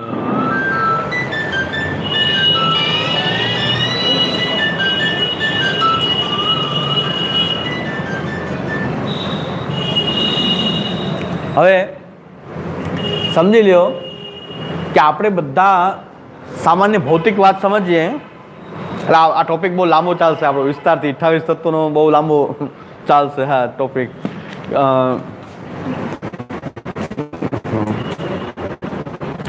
હજી મૂળ ટેક્સ્ટ રત્નાકરની મૂળ ટેક્સ્ટ નથી, એમાંથી થોડુંક સંકલન, એમાંથી કાઢેલી કણિકાઓ છે આ બધી. મૂળ તો આખું ટેક્સ્ટ આખી અલગ છે, એમાંથી આપણે સંકલન કરીને આપણે આ થોડું જે શ્યામુદાદાએ કર્યું છે એ જ હું કરું છું. હું કાંઈ મારું નથી કરતો. એમણે જે સંકલન કરીને ભૂમિકા લખી છે એમાંથી આપણે આ, એટલે કોઈને એમ કે બહુ વિશાળ જ્ઞાન ધરાવે છે, બહુ ધુરંધર વિદ્વાન છે, એવી કોઈને ભ્રમણા ન થાય એટલે કહું છું કે આપણે કોઈ ધુરંધર કારણ કે વ્યક્ત રૂપને આપણે પકડી લેતા હોય હંમેશા છે, અવ્યક્ત રૂપને નહીં, વ્યક્ત રૂપને ધરતા આપણે પકડી લઈએ. કે બહુ વિદ્યુતાપૂર્ણ વ્યાખ્યા કરી 28 વિદ્યુતાપૂર્ણ નહીં ભાઈ કરી ગયા છે આ બધા. હા, એ આપણે એમાંથી આ તારવેલી વસ્તુ છે. એટલે સમુદાયે પણ એની પ્રસ્થાન રત્નાકરમાંથી ભૂમિકાના રૂપમાં જેમાંથી સંકલન તાર્યું એને થોડુંક સિમ્પ્લિફાય કરીને પાછું રજૂ કરું છું. બાકી આમાં કંઈ ધુરંધર વિદ્યુતા જેવું કંઈ છે નહીં. એટલે એવી કોઈ ભ્રમણા થઈ જાય ઘણા વ્યક્ત રૂપમાં આપણા જેવા વ્યક્ત રૂપ હોય એમાં બધા આસક્ત થઈ જાય પણ એવું હકીકતમાં છે નહીં કાંઈ. એટલે અવ્યક્ત ધુરંધર એવી કોઈ ભ્રમણા થઈ જાય કોઈ બહુ વિદ્યુતાપૂર્ણ વ્યાખ્યાન કહ્યું. હકીકતમાં સમજવાની વાત એ છે કે તમે પેલા આખી સમષ્ટિને જાણો તો તમને પણ ગૌરવ થાય કે આપણે આવા દિવ્ય છીએ. આપણે પણ 28 તત્વાત્મક ભગવાનને કાંઈ ઓછું ક્રિએશન નથી. આપણે કંઈક પણ સાથે સાથે એટલો બધો અહંકાર પણ ના આવવો જોઈએ કે હું જ સિવાય બીજું કંઈ છે જ નહીં. જેમ શાંકરો કહે છે ને અહમ બ્રહ્માસ્મિ. બ્રહ્મ ઉપર ભારને બદલે અહમ ઉપર ભાર આવી ગયો. અરે ભાઈ તમે સમષ્ટિમાં તમે પણ એક મહાન ક્રિએશન એનું ગૌરવ અનુભવ તાદાત્મ્ય અનુભવ કરો કે આ મહાન સૃષ્ટિ જે ભગવાનનું ભગવદાત્મક રૂપ છે હું પણ આવો ભગવદાત્મક જ છું. 28 તત્વો મારી અંદર પણ છે ને. સત્વરતમ ગુણ છે, પ્રકૃતિ છે, પુરુષ છે, આત્મારૂપ પુરુષ છે, 5 જ્ઞાનેન્દ્રિય છે, 5 કર્મેન્દ્રિય છે, તન્માત્રાઓ છે, પંચમહાભૂત છે, મન છે. તો ભગવાને જે પોતાનું રૂપ છે એ જ આપણને હકીકતમાં આપેલું જ છે. આપણને આપેલું એટલે ભગવાન એમ કહી શકે કે તમે છો એ હું છું એમ ભગવાન કહી શકે. કારણ તમે બીજું કોણ? એક મારું એક મિની રૂપ જ પ્રકટ થયા છો તમે. પણ તમે એમ એટલા બધા ઉન્મત્ત બની જાઓ કે હવે એ કંઈ છે જ નહીં હું જ છું તો એ નાશનું કારણ થઈ ગયું. એટલે આપણે ત્યાં એમ કહેવાય છે કે માયાવાદીઓ જે અહમ બ્રહ્માસ્મિ કહેનારા જે છે તુચ્છ જીવને કહે છે બ્રહ્મ રે બ્રહ્મ જીવ લેખે રે તે સૌ નરકના નિવાસી રે. દયારામભાઈ એમ કહે છે નરક એટલે બીજું કાંઈ નહીં કે નરક એટલે બીજું કાંઈ નહીં ખરાબ ઓલું જે નરક નહીં હો. માયાવાદીઓ પણ જ્ઞાન માર્ગીઓને ખરાબ નરક આપણે પ્રાપ્ત થાય એમ નથી કહેતા પણ ભગવાનનો જે દિવ્ય આનંદ જે છે ભજનાનંદ બ્રહ્માનંદ જે એનાથી એ પોતાને અહમ માનવાને કારણે પોતે જ બ્રહ્મ હોવાને કારણે સાચા બ્રહ્મનો આનંદ એને ક્યારેય મળતો જ નથી. કારણ કે એને બારી ક્લોઝ કરી નાખી કે હું સિવાય બીજું કાંઈ છે જ નહીં બાકી બધું મિથ્યા. એને પોતાના સિવાયની બધી બારી બંધ કરી દીધી. હવે એને બ્રહ્મનો ભગવાન તો કહે છે હું મારો આનંદ પૂર્ણ આનંદ આપવા માટે તૈયાર છું પણ તમે એમ ના પાડો કે નહીં હું છું એટલું જ પર્યાપ્ત છે. તો પછી ભગવાન કહે તથાસ્તુ તો હું શું કરું? પણ અદ્ભુત ક્રિએશનના રૂપમાં માયાવાદીઓનો આપણામાં આટલો ફરક છે. આપણે એના મૂળ આનંદને પામવા માંગીએ છીએ. આપણે આનાથી સંતુષ્ટ નથી. આપણને આ રૂપ મળ્યું છે એટલાથી સંતુષ્ટ નથી પણ આનો એક સારામાં સારો ઉપયોગ કરી અને પૂર્ણાનંદ જે છે રસજ્ઞુ એવાયમ લબ્ધવા આનંદી ભવતી. વેદ એમ કહે છે કે આ રસને જે પ્રાપ્ત કરે છે આપણે એટલા દિવ્ય છીએ એનું આપણને ભાન થાય કે આવા 28 તત્વાત્મક આપણે છીએ તો એ મૂળ 28 તત્વાત્મક જે ભગવાનનું જે રૂપ જે છે એનાથી પર પુરુષોત્તમ રૂપ છે. આપણે 28 તત્વથી સંતુષ્ટ નથી. ભક્તિ માર્ગી 28 તત્વોના રૂપથી સંતુષ્ટ નથી. અક્ષર બ્રહ્મથી સંતુષ્ટ નથી. પણ એ સર્વનો નિયામક જે પરમ બ્રહ્મ જે છે એનું સાકાર શુદ્ધ સાકાર રૂપ જે છે એ અમારો અંતિમ એનો આનંદ અમે પ્રાપ્ત કરવા માંગીએ છીએ. એટલે ભક્તિ માર્ગીની પહોંચ ત્યાં સુધી છે. અને જ્ઞાન માર્ગીઓ જે છે કાં અક્ષર બ્રહ્મમાં પોતાનું ક્લોઝ કરી દે કાં પછી એમ કહે છે કે અહમ બ્રહ્માસ્મિ. અહમ ઉપર ભાર છે બ્રહ્મ ઉપર ભાર નથી. અહમ ઉપર અહમ બ્રહ્માસ્મિ અહમ બ્રહ્માસ્મિ અહમ બ્રહ્માસ્મિ તો બ્રહ્મ ઉપર ભાર છે તો બરાબર છે. બોલો કેમ એના ઉપર ફરક પડે ને. અહમ બ્રહ્માસ્મિ તો અહમ ઉપર બહુ જોર છે પણ અહમ બ્રહ્માસ્મિ તો બ્રહ્મને જાણવાથી આપણને એમ થાય કે હું પણ બ્રહ્મ છું એની જ પ્રોડક્ટ છું. તાણા વાણાની જેમ વળાયેલું છે બ્રહ્મ મારી અંદર પણ એટલે હું પણ અહમ બ્રહ્માસ્મિ. હું અહમ બ્રહ્માસ્મિ કેમ બોલો એના ઉપર કહો. અહમ બ્રહ્માસ્મિ તો અહમ બ્રહ્માસ્મિ થાય તો શું થઈ જાય અહમ ઉપર ભાર આવ્યો પણ અહમ એ લાઈટ બોલી એને બ્રહ્માસ્મિ. કારણ કે આપણને બ્રહ્મનું જ્ઞાન છે કે આવો દિવ્ય બ્રહ્મ એ મારી અંદર તાણાવાણાની જેમ વણાયેલો છે એટલે હું પણ બ્રહ્મ છું. એ દ્રષ્ટિથી અહમ બ્રહ્માસ્મિ સાચી વાત છે. પણ અહમ ઉપર જોર આવી ગયો તો તે નરકના નિવાસી છે કે એને ક્યારે આનંદ પૂર્ણાનંદ ક્યારેય મળતો જ એ બારી ક્લોઝ થઈ ગઈ. એટલે સમષ્ટિ રૂપ જે છે તત્વ જે છે સમષ્ટિ રૂપ જે આપણે દેવતાઓની પરિભાષા શું છે? આપણે ખાલી દેવતાઓ ખાલી દુર્ગા ગણપતિ શિવ એટલા જ દેવતા થોડા છે. દેવતા જે છે આ પંચ મહાભૂત જે છે એ પણ દેવતા માયના છે. આપણે પંચ મહાભૂત પણ દેવ છે. દેવ જે છે પંચ મહાભૂત પણ દેવ છે. જો ધર્મો રક્ષતી રક્ષિત જો આપણે આ પંચ મહાભૂત રૂપ જે આપણને પર્યાવરણ મળ્યું છે એનું જો આપણે રક્ષણ કરશું તો એ આપણું રક્ષણ કરશે. ધર્મો રક્ષતી રક્ષિત એટલે કાંઈ એવું નથી કે કાંઈ આપણને નુકસાન નહીં થાય, પણ એમ કે છે તમે એને હણશો. આ બધા દેવો છે, પંચ મહાભૂતને આપણે ત્યાં દેવ માન્યા છે, કારણ કે અહીંયા આપણે સ્પષ્ટ છે આ દેવતાત્મક રૂપ છે પંચ મહાભૂત. પણ પંચ મહાભૂતનું પર્યાવરણ આપણને મળ્યું છે એને આપણે જો ડિસ્ટર્બ કરશું, એના પ્રત્યે બેકાળજી રાખશું, એના પ્રત્યે સભાન નહીં રહે તો એ આપણને હણી નાખશે. મરશું આપણે બધા. આપણે મરી રહ્યા છીએ, આપણે બધા મરી રહ્યા છીએ કારણ કે આપણે પ્રકૃતિથી છેડછાડ કરી રહ્યા છીએ. જેટલી હદ સુધી પ્રકૃતિ આપણને છૂટ આપે છે ત્યાં સુધી આપણે આપણી પગ પેસારો કરીએ તો એ આપણને માતાની જેમ સાચવે છે. પણ તમે એટલા બધા એને જ ખોદી નાખો, એ રૂપને એને છિન્ન ભિન્ન કરી નાખો. એટલે આપણે પ્રકૃતિની જાળવણી કરવાની જોઈએ, પર્યાવરણ. કારણ કે એ પર્યાવરણ શુદ્ધ છે તો જ તમે શુદ્ધ રહેશો. વાયુ શુદ્ધ નહીં હોય તો તમે શ્વાસમાં તમે ઝેરી વાયુ જ લેશો ને. વાયુ પંચમહાભૂતનો વાયુ, એ વાયુ તમે બગાડો. વાયુ તો ભગવાને તો વાયુ રૂપ સુંદર આપેલું છે, પણ આપણે બગાડી રહ્યા છીએ ને. પેટ્રોલ ડીઝલના ધુમાડા ને આ એર કન્ડિશન એનો બેફામ ઉપયોગ કરીએ છીએ એટલે આખી વાયુ જે છે એને આપણે દૂષિત કરીએ છીએ. બધું પ્રદૂષણ ક્યાં જાય છે? વાયુમાં. જલ સારી વસ્તુ છે, જલને આપણે પ્રદૂષિત કરી રહ્યા છીએ. જલનું પ્રદૂષણ આપણે જ કરી રહ્યા છીએ. સાબુ લઈને કેમિકલ વાળું બધું પાણી જે છે, ગટરો જે છે જલમાં જવા દે. ગટરોને જલમાં નાખીએ. બધી જગ્યાએ જળાશયોમાં ગટરો વાવી દે. એ કોણ? એ ઉપદ્રવ કોણ કરે? આપણે.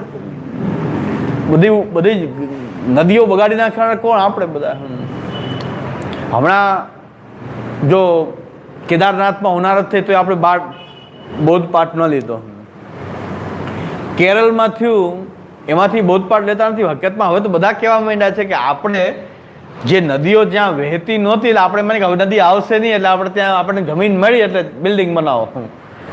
એ જમીનોમાં બિલ્ડિંગ બનાવી પણ ક્યારેક ધસમસતું પૂર આવ્યું ત્યારે નદી પાછી રસ્તો ભૂલતી નથી, બધું વહાવી જાય. તમે એને હણીને એની જગ્યા તમે રોકીને આપણે જેટલી છૂટ છે ત્યાં સુધી રહેવાય. નદીઓના કિનારાની આજુબાજુ રહેવાની છૂટ છે, પણ તમે નદી ઉપર બાંધકામ કરવા માંડો. મુંબઈનો ઘણો ભાગ સમુદ્રને બૂરીને એને સમુદ્રને બૂરીને એના ઉપર બિલ્ડિંગો ઊભી છે ત્યારે ક્યારેક મુંબઈની દશા આવી જ થવાની. એ જેટલી પ્રકૃતિ સહન કરે એટલું સહન કરે, પછી તો એની એક જ થપાટ લાગે ત્યારે મોટી હોનારત થાય. પણ આ બધી માનવ સર્જિત છે. કુદરતને આપણે દોષ નહીં દેવો જોઈએ, કારણ કુદરતને દોષ દેવા જેવું નથી. કારણ કે તમે એ જગ્યા રોકી દીધી, ત્યાં બાંધકામ બનાવી દીધું, તો હવે તો તમને ગમે એમ કરીને એ પાડી જ દેશે. ક્યારેક એનું રૌદ્ર રૂપ પ્રકટ થશે ત્યારે તો પાછું. અને જોવાની ખૂબી કે જલનો હાહાકાર થઈ ગયો કેરળમાં. 150 વર્ષમાં આવો જળબંબાકાર નથી થયો. અત્યારે એમ કે છે કે હવે પાણી, પીવાનું પાણી હવે છે નહીં. પીવાના પાણીની તંગી થવાની કેરળમાં. આટલું પાણી ગયું તો પીવાનું પાણી તંગી, પીવાનું પાણી તંગી, હવે દુકાળ થશે. પીવાનું પાણીની તંગી થશે કારણ કે પ્રકૃતિને આપણે બેલેન્સ નથી રહેવા દીધી. એને દેવ માનીને એની રક્ષા નથી કરી આપણે પ્રકૃતિની, તો પ્રકૃતિ આપણને હણી નાખે. આ વૃક્ષો જે છે, વૃક્ષોના વાવવાથી શું થતું હતું? બધું બેલેન્સ રહેતું હતું. એ જમીન ધસતી અટકાવે છે વૃક્ષો વગેરે. તો આપણે વૃક્ષોને જ કાપવા માંડ્યા. રસ્તા બનાવો વૃક્ષ કાપો, બિલ્ડિંગ બનાવે વૃક્ષ કાપો, ઇન્ડસ્ટ્રી મોટી ઊભી કરી તો વાપીથી મુંબઈ જવા માટે તો કંઈક રોડ હજી કંઈક 6 લાઇન, હજી 8 લાઇન બનવા જઈ રહ્યો છે. કંઈક 6 લાઇન કે 8 લાઇન અત્યારે છે, એના કરતાં હજી વધારે. વચ્ચે લગભગ 60,000 કે 80,000 આંબાના વૃક્ષ છે, એ પાડી નાખવામાં આવશે. આંબાના વૃક્ષો એ 80,000 વૃક્ષોને એક સાથે નિકંદન નીકળી જાય. વાવતા અને આંબો પ્રકટ થતા 5, 10, 20 વર્ષ, 50 વર્ષ ત્યારે એ તમે નિકંદન કાઢો એક રોડ બનાવવા માટે. પછી આ પુલે આ રોડ ગમે એવો બનાવશે ને રોડે ઉડી જવાનો છે. ક્યારેક એનું રૌદ્ર રૂપ આવશે ને બધા પુલ બધું ઉડાડી દેશે. કારણ કે તમે એની ઉપર એન્ક્રોચમેન્ટ એવું કરી રહ્યા છો. આટલા વૃક્ષો એક તો વવાતા નથી, અને જે વૃક્ષો છે એનું નિકંદન કાઢવામાં આવે આ રસ્તો બનાવવા માટે. વાહન વ્યવહાર વધી ગયો એટલે રસ્તો વધારે શું કરો કે વચ્ચે આંબાઓના બગીચાઓ છે બધા જ કાપી નાખવામાં આવે. 60,000 કેમ કે 60,000 વૃક્ષો એકારે ઉડી જાય આ રોડ બને. પ્રકૃતિ સાથે આપણે છેડછાડ કરીને એટલે ધર્મો રક્ષતી રક્ષિતા. તમે એનું રક્ષણ કરશો તો પ્રકૃતિ તમારું રક્ષણ કરશે. તમે વૃક્ષો વાવશો, જલને શુદ્ધ રાખશો, વાયુને શુદ્ધ રાખશો તો હકીકતમાં એ જ વાયુ તમે લેવાના છો ને, એ જલ તમે વાપરવાના છો ને. જલનું પ્રદૂષણ કરશો તમે મરશો ને. જલનું પ્રદૂષણ કરીને બીજું શું ફાયદો છે? તમે મરવાના છો, કે એ જલ તમારા ઉપયોગમાં આવવાનું. દરેક પોતાને પર્યાવરણ પ્રત્યે જાગૃત રહે તો એના સમષ્ટિ રૂપ પ્રત્યે આપણે જાગૃત રહેવા માટે આપણને શાસ્ત્ર એમ કહે છે કે આ બધા દેવ છે એની રક્ષા કરવી જોઈએ, તો એ તમારું રક્ષણ કરશે. એની રક્ષા દેવની જેમ એની રક્ષા કરવી જોઈએ, કારણ કે એનાથી જ તમારું જીવન છે. આ પંચમહાભૂત ડિસ્ટર્બ થયા એટલે રોગો વધશે, કારણ કે વાયુ શુદ્ધ નથી, જલ શુદ્ધ નથી. તો સૂર્યપ્રકાશ જો ભગવાન આપી રહ્યા છે તો આપણી રહેણી કહેણી, આપણા જે ઘર એવા બની રહ્યા છે કે સૂર્યપ્રકાશ આવતો જ નથી. હવે તો આપણે ડિસ્ટર્બ કરી રહ્યા છે. આપણે જે વસ્તુ આપણા ઉપયોગની વસ્તુ છે આપણે એનાથી વંચિત છીએ. સારું જલ નહીં, સારી હવા નહીં, અને પાણી સારું નહીં. પાણી પણ પ્રદૂષિત, કારણ કે પાણી તો સારું છે પણ આપણે પ્રદૂષણ એમાં સતત કરી રહ્યા છીએ. કેમિકલ આ તે બધું પાણીમાં, ગટરો પાણી. આટલું તો એટલું સહન કરે, હજી કાંઈક સુધા પણ થોડું ઘણું પ્રાપ્ત છે, એ ભગવાનનો ઉપકાર કહેવાય છે. કે આપણે તો એટલાય લાયક નથી. અને હજી હવે આ ગણપતિ ઉત્સવમાં ઘેલછા એવી પ્રકટ થઈ ગઈ કે કેમિકલવાળા ગણપતિઓની જે મૂર્તિઓ એને પછી વિસર્જન કરવું, અને પછી તમે જો વિસર્જન કરેલા ગણપતિની હાલત શું છે.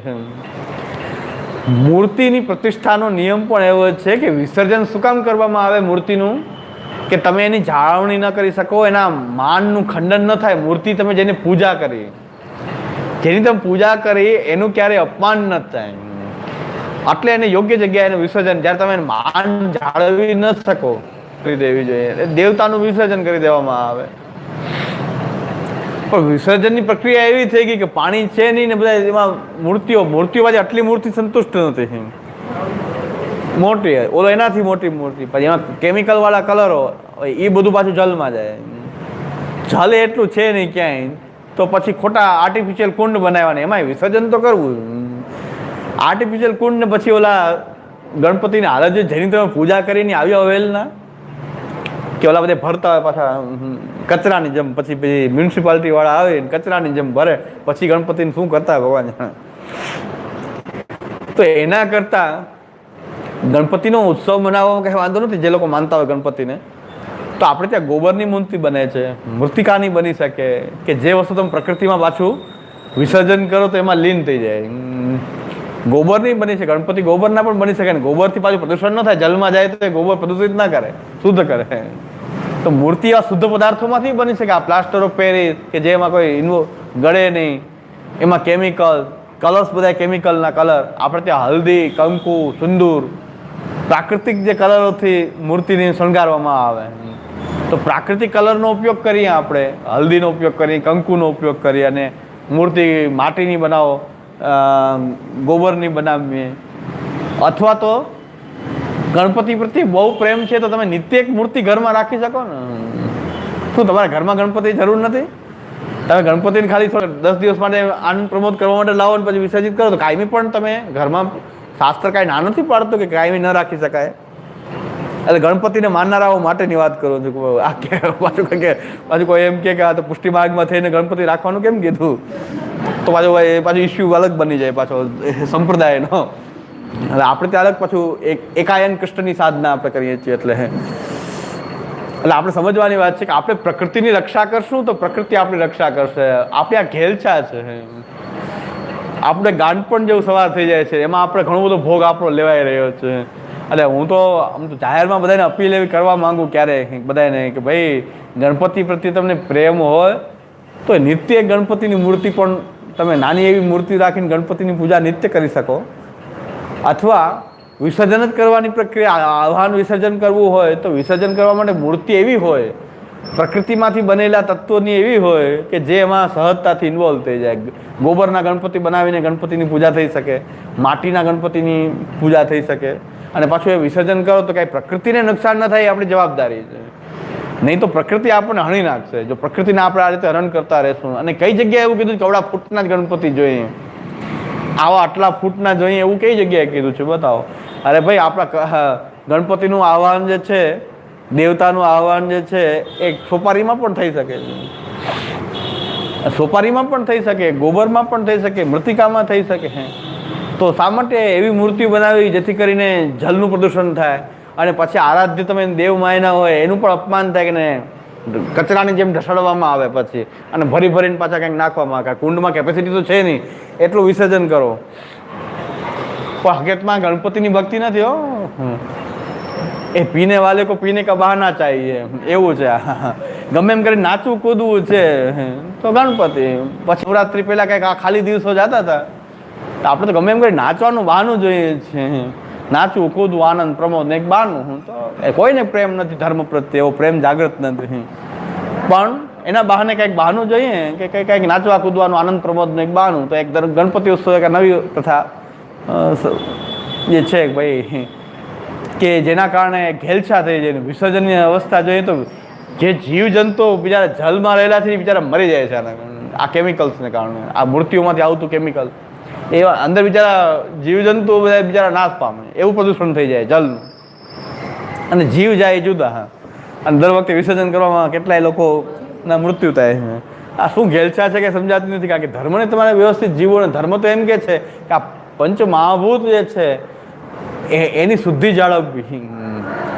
એ પણ દેવ છે, એની શુદ્ધિ નહીં જાળવીએ તો એના ઉપર જ આપણું જીવન આધારિત. આપણે મરશું. વાયુ દૂષિત થયો તમે મરશો, જલ દૂષિત થયું તમે મરશો.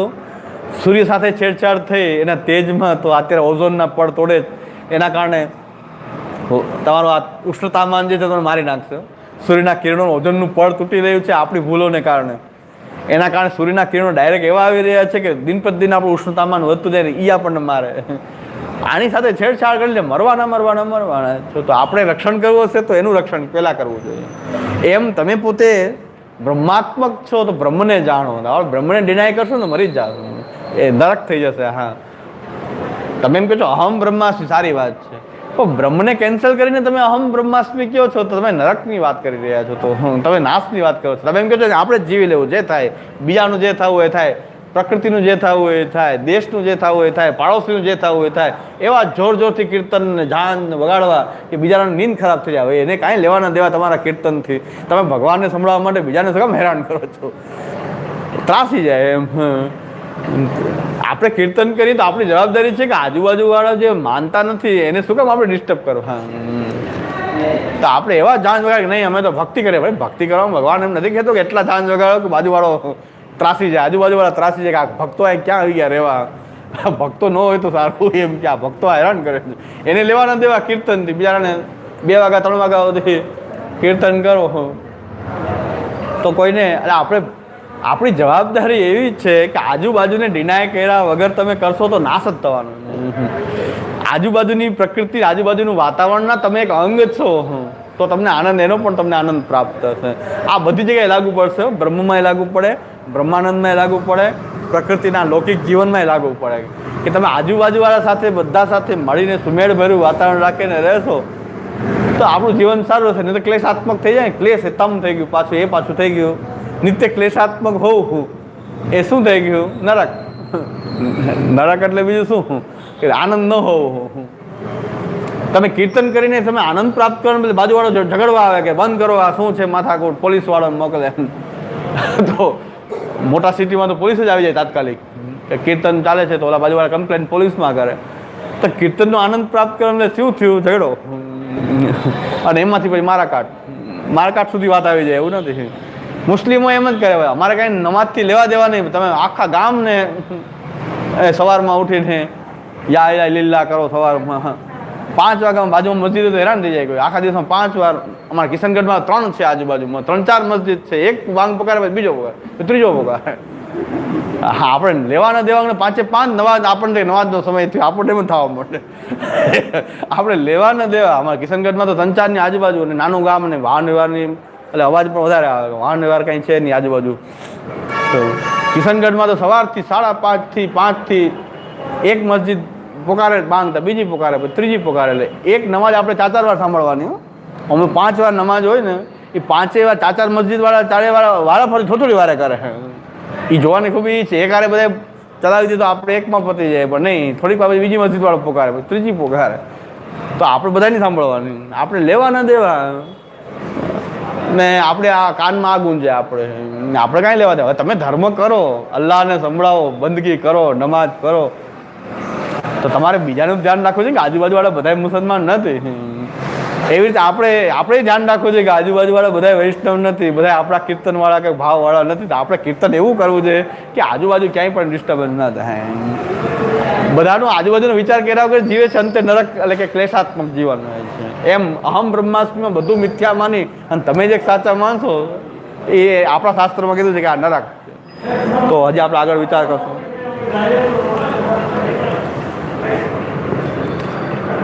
દ્રઢઈન ચરણન કેરો ભરોસો, દ્રઢઈન શ્રી વલ્લભ ચંદ્ર છટા સબ જગ માં અંધેરો ભરોસો, દ્રઢ સાધન યોર નહીં આકલી જાસુ सूर कहा कहे विविधया धरो, बिना मोल को चेरो भरोસો, દ્રઢઈન ચરણન કેરો ભરોસો, દ્રઢઈન શ્રી વલ્લભા, શ્રી ગોપીનાથજી, શ્રી ગુસાઈજી પરમ